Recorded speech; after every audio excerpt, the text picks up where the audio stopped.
My name's Connor Clark. I'm one of the campus ministers with InterVarsity Christian Fellowship at the College of William and Mary. Go Tribe. We are interdenominational campus ministry on campus, focusing on student leadership, on discipleship, on evangelism, trying to make the gospel known on every corner of William and Mary's campus. So we do small group Bible studies, we do on-campus worship nights, we do all sorts of different things to try to get college students plugged into community, getting the word into their lives, and watching them be transformed by the gospel.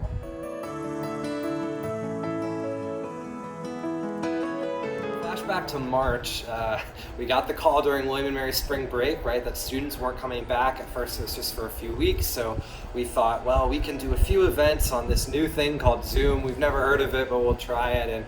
And week after week, we realized this was going to go on longer than we thought. So we asked all of our students to move their Bible studies onto Zoom.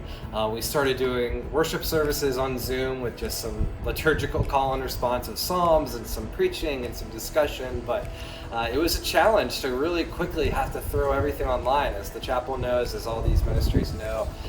But we've seen the gospel still be able to thrive as we've transitioned online. The first thing we did online was a regular prayer meeting. And we even had non-Christians start coming to this event. The students at William and Mary we hadn't met that said yes to a prayer meeting of all things and came on, and at the end started asking some of our student leaders more about Jesus. It just blew our minds. And so we thought that the digital space was going to be a hindrance, but in a lot of ways it actually gave students more availability and more flexibility to jump online and be a part of ministry.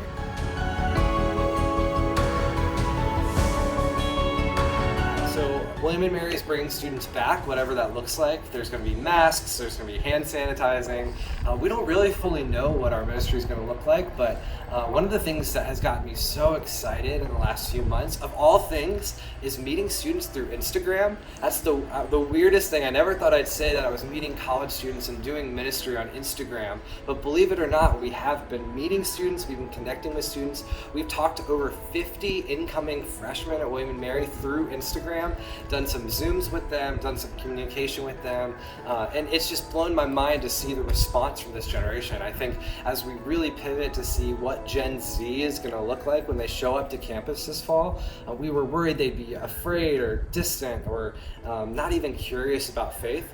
But I think because of the isolation, the separation, these students are so eager for community and for life, and so they're messaging us on Instagram, they're asking how they can get involved, they're showing up to our Zooms, and their hunger and thirst for the gospel is so apparent. So I'm just ecstatic. Again, I have no idea what it's going to look like, but we're just kind of standing with open hands this fall saying, we're here, we want to support, we want to be light to campus, and we're going to kind of figure that out week by week.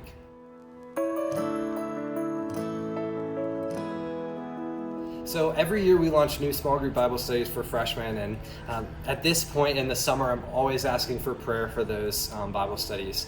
We're going to have 2 men's groups and 2 women's groups with 9 new leaders, and so just covering those small group ministries in prayer for those 4 launching groups is going to be huge for us to say, Lord, would you prepare these leaders? Would you prepare the hearts of the students they're inviting? Would people show up, whether it be on Zoom or in an outside 6 feet circle? We've been just asking people to shower those small groups that are going to launch in prayer. And just for the uncertainty of it all, a lot of our leaders feel nervous, and so I think the peace of the Holy Spirit right now is going to be really important for students that have no idea what type of situation they're walking into. So I think those 2 things are the areas we really could use prayer for.